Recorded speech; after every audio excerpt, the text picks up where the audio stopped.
Yeah, well, this is the kind of stuff, I think it's fair to say, that can really drive a business owner batty. I mean, I imagine you have seen some really crazy situations that have, I mean, give me an example of one or two really weird things that you've seen. Sure.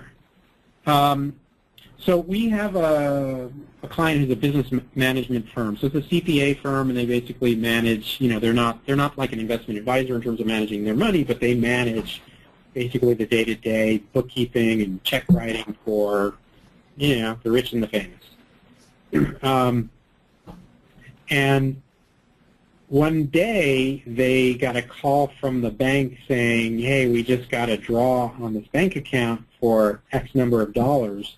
We wanted to make sure that this was real." And luckily the bank did that, but a bunch of transactions went back and forth because somebody hacked into their system and were sending out emails to the bank authorizing, they read somebody's email, they figured out the account numbers, they started doing transfers, and when it got to a certain size, the bank luckily notified them of that.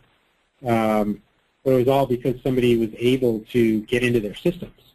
So it wasn't necessarily about stealing their information, so it wasn't a data breach, but it was, it's a good example of the difference between a data breach and an intrusion, but it was an intrusion. Luckily, the bank caught it, before it got too out of hand.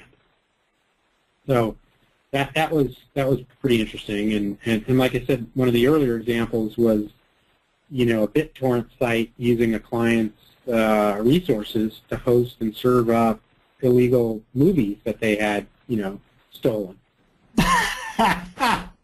That's pretty crazy. Yeah. Yeah. Yeah. And these are all companies that literally, they're small to mid-sized businesses who always say, "Oh, nobody would want to get into our stuff. We don't have anything that's really all that important."